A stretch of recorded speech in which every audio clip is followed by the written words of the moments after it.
नमस्कार, मैं हूं रवि रंजन। आप देख रहे हैं विमर्श न्यूज। हर रोज रात को 8 बजे विमर्श न्यूज पर देखिए खबरों का खास बुलेटिन। सबसे पहले नजर डालते हैं आज के हेडलाइंस पर। गणतंत्र दिवस से पहले वीरता पुरस्कारों का ऐलान। गोल्डन बॉय नीरज चोपड़ा परम विशिष्ट सेवा मेडल से होंगे सम्मानित। 384 लोगों को मिलेगा वीरता पुरस्कार। प्रधानमंत्री की फोटो विज्ञापन नहीं है। केरल हाईकोर्ट ने वैक्सीनेशन सर्टिफिकेट से पीएम की फोटो हटाने की मांग वाली याचिका खारिज की।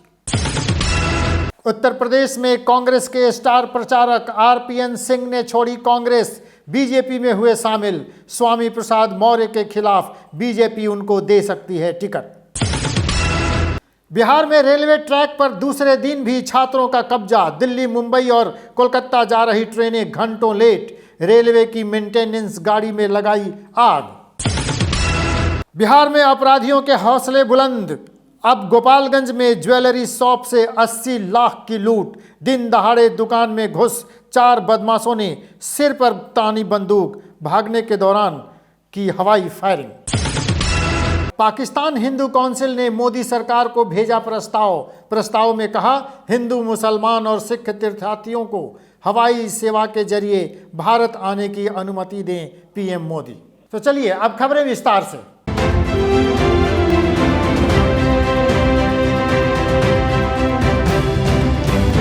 गणतंत्र दिवस से ठीक पहले 384 लोगों को वीरता पुरस्कार दिया जाएगा, इसका ऐलान हो गया। गोल्डन बॉय नीरज चोपड़ा को विशिष्ट सम्मान से किया जाएगा सम्मानित। देखिए रिपोर्ट। टोक्यो ओलंपिक में शानदार प्रदर्शन के बल पर गोल्ड मेडल जीतकर इतिहास रचने वाले नीरज चोपड़ा को परम विशिष्ट सेवा मेडल से सम्मानित किया जाएगा। गणतंत्र दिवस से एक रोज पहले 384 लोगों को वीरता पुरस्कार देने का ऐलान किया गया है। मंगलवार को गणतंत्र दिवस से एक दिन पहले राष्ट्रपति रामनाथ कोविंद की ओर से वीरता पुरस्कारों के नामों की मंजूरी दे दी गई। सरकार की ओर से जारी इस लिस्ट में Tokyo Olympic gold medalist Neeraj Chopra का नाम भी शामिल है।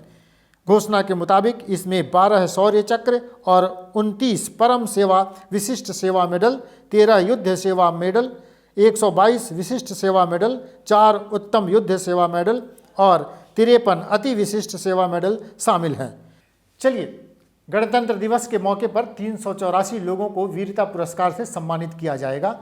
बढ़ते हैं अगली खबर की ओर। अगली खबर है कि प्रधानमंत्री की फोटो वैक्सीनेशन सर्टिफिकेट पर हो कि नहीं हो, ये एक विवाद का विषय बना हुआ है, लेकिन केरल हाईकोर्ट ने इस विवाद को विराम लगा दिया। केरल हाईकोर्ट ने कहा कि प्रधानमंत्री का फोटो कोई विज्ञापन नहीं है। देखिए एक रिपोर्ट। केरल हाईकोर्ट ने मंगलवार को वैक्सीनेशन सर्टिफिकेट पर प्रधानमंत्री के फोटो के खिलाफ लगाई गई याचिका खारिज कर दी है। कोर्ट ने कहा कि यह प्रधानमंत्री का जनता को दिया गया संदेश है, कोई विज्ञापन नहीं है। चीफ जस्टिस एस मणिकुमार और जस्टिस शाजी पी शाली की बेंच ने इस याचिका पर सुनवाई की।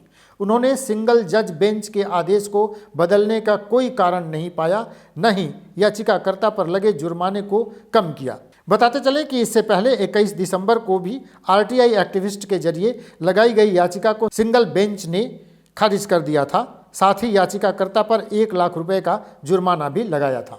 कोरोना वैक्सीनेशन सर्टिफिकेट पर प्रधानमंत्री की फोटो को लेकर विवाद लगभग हर राज्य में खड़ा हुआ है और कहीं ना कहीं लोगों ने इसका विरोध किया। लेकिन अब केरल हाईकोर्ट का ये फैसला इसमें एक नज़ीर साबित हो सकता है। केरल हाईकोर्ट ने कहा है कि प्रधानमंत्री की फोटो कोई विज्ञापन नहीं है, ये प्रधानमंत्री का संदेश है। बढ़ते हैं अगली खबर की ओर। अगली खबर है कि उत्तर प्रदेश के चुनाव में एक नया दिलचस्प मोड़ आ गया है। कांग्रेस के सबसे कद्दावर नेता, उत्तर प्रदेश में कांग्रेस के स्टार प्रचारक आरपीएन सिंह ने आज कांग्रेस छोड़ दी और वो बीजेपी में शामिल हो गए। बीजेपी उन्हें स्वामी प्रसाद मौर्य के खिलाफ टिकट दे सकती है, ये चर्चा जोरों पर है। स्वामी प्रसाद मौर्य के खिलाफ एक ओबीसी नेता को टिकट देकर बीजेपी ने कांग्रेस के लिए ये मास्टर स्ट्रोक खेला है। देखना दिलचस्प होगा ये आगे क्या होता है। देखिए एक रिपोर्ट। चलिए, चर्चा जोरों पर थी कि आरपीएन सिंह झारखंड के, चूंकि वो झारखंड के कांग्रेस प्रभारी थे और आरपीएन सिंह वहाँ भी कुछ गुल खिलाने वाले थे। कांग्रेस के कई लोग आरपीएन सिंह के साथ बीजेपी जाने वाले थे। तो क्या झारखंड में भी इसका असर पड़ेगा, ये देखना दिलचस्प होगा। बढ़ते हैं अगली खबर की ओर। अगली खबर है कि पिछले 2 दिनों से बिहार में रेलवे ट्रैक पर छात्रों का कब्जा है। आज भी मंगलवार को बिहार के कई जिलों में छात्रों ने रेलवे ट्रैक पर जाम कर दिया, रेल चक्का जाम किया, आंसू गैस के गोले दागे गए, लाठियां चली। ये सब क्यों हुआ, देखिए इस रिपोर्ट में। बिहार में रेलवे ट्रैक पर आज दूसरे दिन भी जोरदार हंगामा हुआ। छात्रों ने रेलवे ट्रैकों पर कब्जा कर लिया। इस दौरान दिल्ली, मुंबई और कोलकाता जाने वाली ट्रेनें घंटों लेट हो गईं। रेलवे की मेंटेनेंस गाड़ी में भी छात्रों ने आग लगा दी। बताते चलें कि रेलवे ग्रुप डी यानी आरआरबी एनटीपीसी के रिजल्ट में धांधली का आरोप लगाते हुए पूरे बिहार में दूसरे दिन भी रेल का चक्का जाम रहा।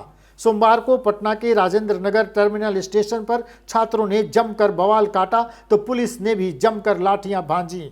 मंगलवार को नालंदा, नवादा, बक्सर, आरा और मुजफ्फरपुर में छात्रों ने रेलवे ट्रैक पर जोरदार हंगामा किया, जोरदार प्रदर्शन किया।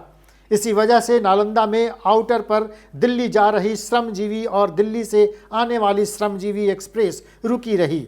चलिए, छात्रों की मांग है कि सीबीटी 2 की परीक्षा को खत्म किया जाए। अब रेलवे प्रशासन इस पर कोई विचार क्यों नहीं करता और 2 दिनों से छात्रों के हवाले रेलवे ट्रैक को क्यों कर दिया गया है, ये बात समझ से परे है। बढ़ते हैं अगली खबर की ओर। अगली खबर है कि बिहार में अपराधियों के हौसले बुलंद हैं और अपराधी किसी न किसी बड़ी घटना को हर रोज अंजाम दे रहे हैं। अभी 48 घंटे भी नहीं हुए बाकरगंज लूट कांड का खुलासा हुए कि अपराधियों ने गोपालगंज में एक ज्वेलरी की दुकान में घुसकर 80 लाख रुपए के गहने लूट लिए। इस दौरान अपराधियों ने हवाई फायरिंग भी की। देखिए एक रिपोर्ट। बिहार में ज्वेलरी शॉप पर लगातार लूट की वारदातें सामने आ रही हैं। पटना के ज्वेलर्स के यहां करोड़ों की लूट के खुलासे को अभी 48 घंटे भी नहीं हुए थे कि अब गोपालगंज की एक दुकान को बदमाशों ने दिन दहाड़े निशाना बनाया है। थावे थाना क्षेत्र के पौष इलाके में स्थित एक ज्वेलरी दुकान में बदमाशों ने लूटपाट की बड़ी घटना को अंजाम दिया है। घटना मंगलवार दोपहर की है, जहां 2 बाइक पर सवार 4 बदमाशों ने ज्वेलरी दुकान पर धावा बोल दिया। इस दौरान गन पॉइंट पर दुकानदार से शॉप में रखे सोने के गहने लूट लिए, साथ ही जाते जाते 2 राउंड हवाई फायरिंग भी की। बता दें कि इस दौरान 1 किलो सोना के अलावा 15 से 20 किलो चांदी की लूट हुई है, जिसकी अनुमानित राशि 80 लाख रुपए तक बताई जा रही है। कहना नहीं होगा कि बिहार में कानून का राज खत्म होते जा रहा है। हर रोज अपराधी किसी न किसी बड़ी घटना को अंजाम दे रहे हैं। सरकार हेल्पलेस दिख रही है। ये कैसा कानून का राज है, एक सवाल है सरकार पर। अभी सरकार इसका क्या जवाब देती है, ये देखना होगा। बढ़ते हैं अगली खबर की ओर। पाकिस्तान के हिंदू काउंसिल ने देश के प्रधानमंत्री नरेंद्र मोदी को एक प्रस्ताव भेजा है। उस प्रस्ताव में ये कहा गया है कि पाकिस्तान के हिंदू, सिख और दूसरे धर्मावलंबी जो भारत आना चाहते हैं उनको भारत आने दिया जाए। क्या है इस रिपोर्ट में, देखिए। भारत और पाकिस्तान के बीच व्यापार के साथ यात्रा को लेकर अब भी गतिरोध खत्म नहीं हुआ है, लेकिन पाकिस्तान हिंदू काउंसिल ने पाकिस्तान की सरकार के जरिए भारत को एक नया प्रस्ताव भेजा है। अंग्रेजी अखबार द हिंदू की पहले पन्ने की लीड खबर के अनुसार पाकिस्तान हिंदू काउंसिल ने हिंदू, मुसलमान और सिख तीर्थयात्रियों को हवाई सेवा के जरिए आने देने का प्रस्ताव रखा है। अखबार की रिपोर्ट में सूत्रों के हवाले से यह बताया गया है कि दिल्ली स्थित पाकिस्तान उच्चायोग ने पाकिस्तान हिंदू काउंसिल के अध्यक्ष रमेश वाल्मीकि के इस प्रस्ताव को भारत के विदेश मंत्रालय के पास भेज दिया है। तो चलिए, पाकिस्तान हिंदू काउंसिल ने यह प्रस्ताव भेजा है। अब भारत का विदेश मंत्रालय इस पर क्या फैसला लेता है, ये देखना होगा। बढ़ते हैं अगली खबर की ओर। बड़ी खबर है कि उत्तर प्रदेश में कांग्रेस के स्टार प्रचारक, कांग्रेस के कद्दावर नेता और झारखंड में कांग्रेस प्रभारी आरपीएन सिंह ने कांग्रेस छोड़ दी है और अब बीजेपी ज्वाइन कर लिया है। बीजेपी ज्वाइन करते समय आरपीएन सिंह ने कहा कि 32 सालों तक जिस पार्टी में रहा वो पार्टी अब वैसी नहीं रही। देखिए एक रिपोर्ट। यूपी के कद्दावर नेता आरपीएन सिंह मंगलवार को ही भाजपा में शामिल हो गए। उन्हें केंद्रीय मंत्री धर्मेंद्र प्रधान, केंद्रीय मंत्री ज्योतिरादित्य सिंधिया और प्रदेश अध्यक्ष स्वतंत्र देव सिंह ने भाजपा की सदस्यता दिलाई। उन्होंने आज सुबह कांग्रेस अध्यक्ष सोनिया गांधी को पत्र लिखकर पार्टी से इस्तीफा दे दिया। ऐसा कहा जा रहा है कि समाजवादी पार्टी के स्वामी प्रसाद मौर्य के खिलाफ कुशीनगर की पडरौना विधानसभा सीट से आरपीएन सिंह चुनाव लड़ सकते हैं। तो चलिए, आरपीएन सिंह कांग्रेस के एक बड़े कद्दावर नेता हैं जिन्होंने बीजेपी ज्वाइन कर लिया। खबर यह है कि वो कुशीनगर के पडरौना से स्वामी प्रसाद मौर्य के खिलाफ चुनाव लड़ सकते हैं। लेकिन इससे भी बड़ी बात यह है कि आरपीएन सिंह झारखंड के कांग्रेस प्रभारी थे और कहा यह जा रहा था कि झारखंड में सरकार की मुश्किल बढ़ाने ही वाले थे और ये खबर थी कि कांग्रेस से बड़ी संख्या में लोग बीजेपी में शामिल हो सकते हैं, आरपीएन सिंह उसका नेतृत्व कर सकते थे। लेकिन इस बीच ये खबर आ गई कि उत्तर प्रदेश में आरपीएन सिंह अब चुनाव लड़ने जा रहे हैं बीजेपी के टिकट पर। तो ये थी आज की दिन भर की 6 बड़ी खबरें। कल रात को 8 बजे दिन भर की 6 बड़ी खबरों के साथ हम फिर हाजिर हो जाएंगे। विमर्श न्यूज़ पर खबरों का ये खास बुलेटिन हर रोज रात को 8 बजे देखिए। आप जल्दी से हमारे चैनल को सब्सक्राइब कीजिए। आप जाइए www.vimarsnewslive.com पे हमारे चैनल को सर्च कीजिए, उसे सब्सक्राइब कीजिए, उसके बगल में जो बेल आइकन है उसको भी दबाइए ताकि आपको समय समय पर नोटिफिकेशन मिलता रहे। आपसे ये आग्रह है कि हमारे वेबसाइट पर भी जाकर आप खबरें पढ़ सकते हैं। तो देखते रहिए विमर्श न्यूज़। नमस्कार।